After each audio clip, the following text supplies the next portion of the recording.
paisajista tiene varios elementos, varias cosas, varios datos, tema teórico y también algunos trucos y consejos artísticos. Tenemos como uno de los representantes a John Constable. John Constable, una de sus obras más características, sus cielos, es una de las características de este pintor. Es un pintor inglés, es un pintor que tiene una obra muy particular. Acá he traído una para poder compartirla. Es una obra que se llama Stonehenge, es una obra donde podemos darnos cuenta del paisaje. Utiliza esta composición horizontal, es una zona de piedras, si se dan cuenta existen los violetas y los amarillos, y también el cielo de color azul. Stonehenge es una ruina o Machu Picchu, pero en Inglaterra. Es una zona, es unas piedras megalíticas, no son piedras gigantes, ¿no? Esa es una persona, por ejemplo, son piedras gigantes. Pero es uno de los representantes del paisajismo a nivel mundial e histórico. El día de hoy vamos a hablar no solamente de John Constable, sino también de los elementos que involucran el paisaje, que son tres elementos importantes, tienen que tener en cuenta: los cielos, los árboles y los elementos secundarios. Los elementos secundarios pueden ser personas, pueden ser cabañas, pueden ser sombras, ¿bien? Y los árboles es un protagonista principal del paisajismo. Ahora, en el tema paisajista hay paisajes rurales, hay paisajes marítimos, hay paisajes urbanos, de ciudades, ¿no? Donde se tienen que hacer ciudades, más que edificios, más que todo. Pero vamos a empezar con la pintura paisajista, la introducción, como les dije, los elementos que se tienen que tener en cuenta, y vamos a hacer una demostración del paisajismo en este momento. Ya tenemos los materiales. Como les dije, este video es para reforzar, para que ustedes vuelvan cuando tengan alguna duda y para que ustedes puedan investigar acerca de John Constable, un pintor inglés, paisajista. Una de las obras conocidas, como les mostré hace rato, es Stonehenge, que es el nombre de unas ruinas en Inglaterra, y es una introducción. Recuerden que los cielos son importantísimos en el paisaje porque tenemos que hacer una degradación adecuada, porque tenemos que también colocar algunos elementos. En los cielos podemos expresar la calma o la turbulencia de la obra. Y en los árboles tenemos que diseñar los árboles. Los árboles tienen una estructura. Y vamos a hablar un poco de eso. Así que sin perder el tiempo, vamos a empezar a hacer nuestra práctica artística.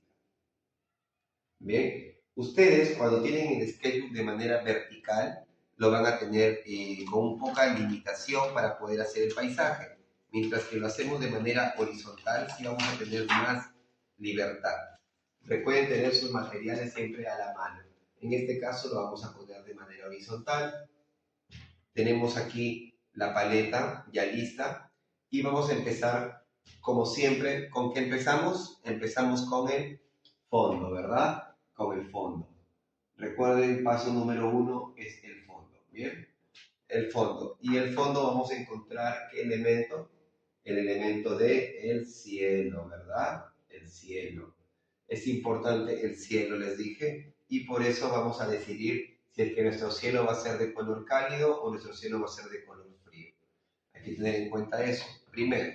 Y vamos a decidirlo rápido y creo que nuestro cielo va a ser de color cálido. Vamos a destapar el rojo y el amarillo para crear un naranja, un atardecer muy simpático y así podamos empezar con esta práctica artística. Recuerden que para el cielo tienen que colocarlo con los pinceles número 10, número 12, ¿bien? Y vamos a empezar a colocar este cielo con el color amarillo. Recuerden, el amarillo es el color complementario del morado, ¿no? En este caso vamos a empezar con el color rojo y vamos a ir degradándolo hasta llegar a un naranja rojizo. Vamos a pasar por el naranja y vamos a terminar con el amarillo. Bien, ahí colocamos, por ejemplo, como primera capa nuestro color rojo. Lo vamos a combinar ligeramente con un poco de amarillo y vamos a obtener un naranja, ¿verdad? Un naranja todavía rojizo. Luego lo vamos equilibrando, lo vamos a ir equilibrando y vamos construyendo ya un naranja un poco más equilibrado, ni amarillento ni rojizo. Y esto lo hicimos en el primer bimestre, ¿se acuerdan? Hicimos una práctica de los cielos, ¿no? De la degradación del color, del control del color. Y eso lo vamos a ir haciendo ahora. Fíjense, rápidamente el agua nos va a ayudar a diluir la pintura. Recuerden que la pintura, la témpera, en este caso, es diluyente. Queremos dejar un cielo, un círculo para nuestro astro rey. Lo dejamos ahí. Tienen que tener en cuenta la composición, chicos. Y lo primero que hacemos para componer, ¿se acuerdan que hacíamos qué? La línea de horizonte, ¿verdad? La famosa línea de horizonte.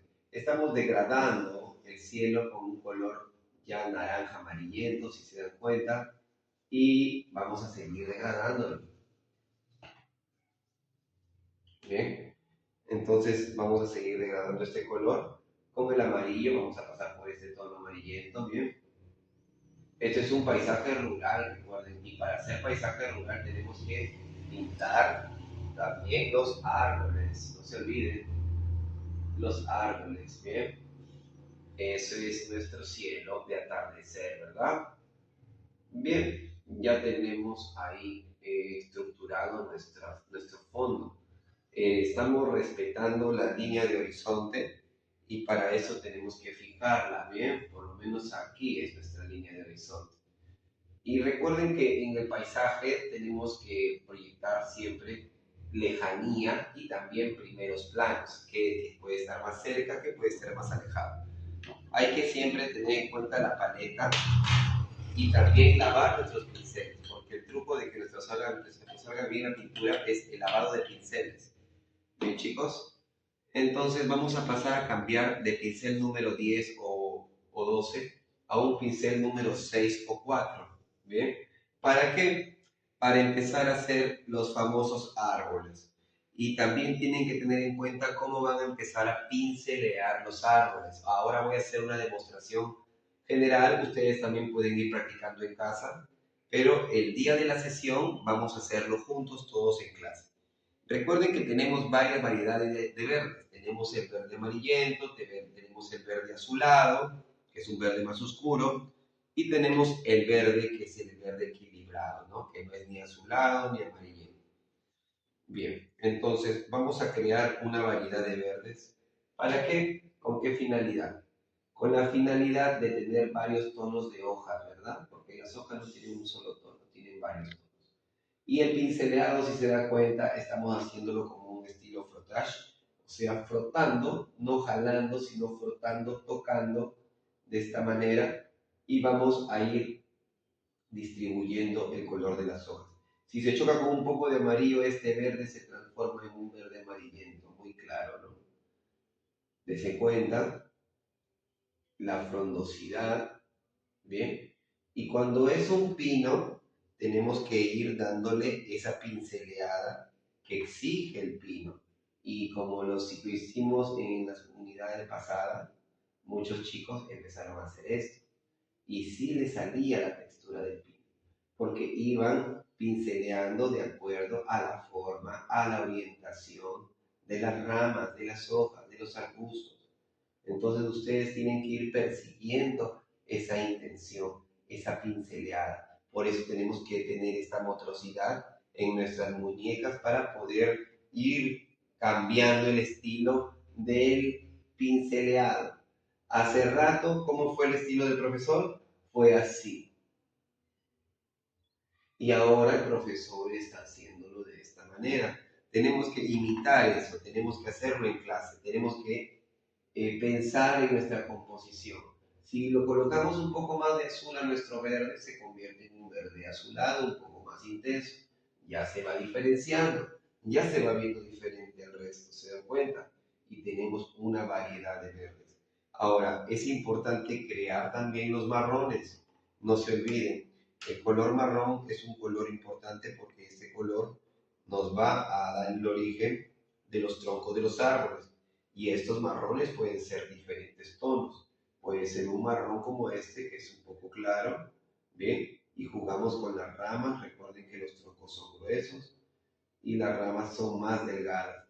Y ahí ustedes tienen que colocar las ramas. Bien, si lo hacemos un poco más oscuro al marrón, también lo podemos hacer un poco más oscuro y lo podemos colocar aquí, ¿no?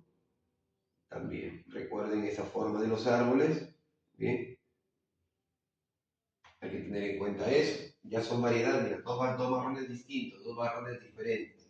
Bien, lo que les hablaba de la profundidad, les hablaba de que los dibujos tienen que tener una línea de horizonte marcada. Esta es la línea de horizonte. ¿Y por qué tiene que tener la línea de horizonte? Porque el dibujo muchas veces tiene profundidad. Bien, y cuando hablamos de profundidad, hablamos de que pueden haber unos planos. ¿Qué quiere decir eso, profesor? De que a veces las cosas están detrás de otras, ¿no? O sea, hay varios planos. Quiere decir que primero va el árbol de aquí.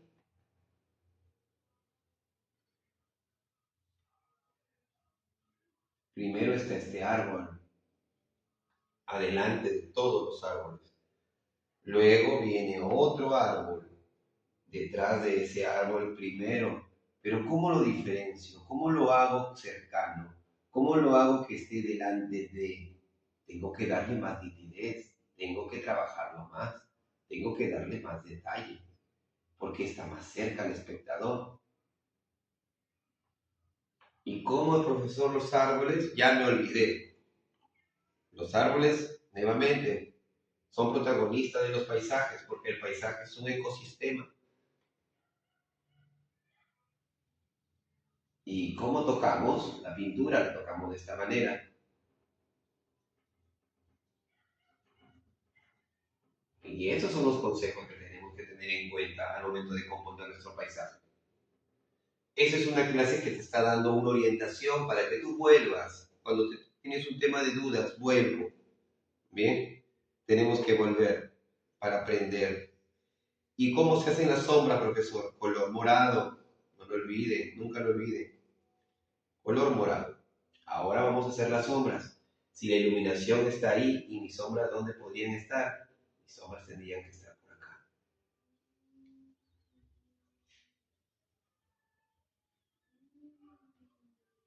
Y si yo quiero jugar, no, que mis sombras las quiero poner para este lado. Las puedes poner para este lado, pero todas tendrían que estar para el mismo lado.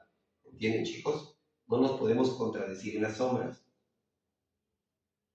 Y las sombras embellecen el paisaje.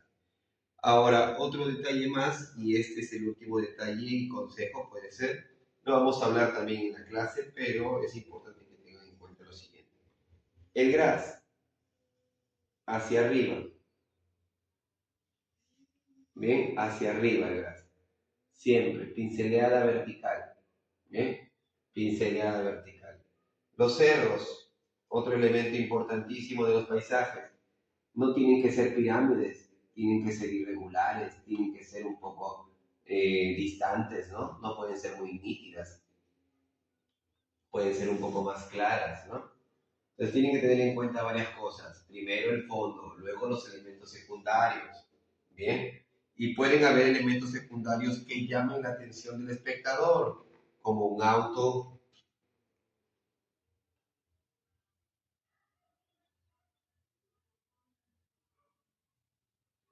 ¿Ven, chicos? Un auto que está en la carretera, ¿bien? Y también tiene su sombra proyectada, ¿bien? Entonces, tienen que tener en cuenta eso. El auto está de espaldas, por si acaso. El auto está de espaldas. Bien, entonces, los elementos son variados. Ustedes tienen que decorar, tienen que darle más acabado, tienen que colocarle detalles, ¿entienden? Tienen que hacer fisuras, tienen que hacer trabajos, no pueden colocar con un poco de lapicero, utilizar la pintura y también los plumones para darle un acabado más perfecto al trabajo. Lo pueden hacer. Pero esta es la sesión número 1 de la tercera unidad, campeones. Así que nos vemos en clase. Recuerden suscribirse al canal. Estamos atentos.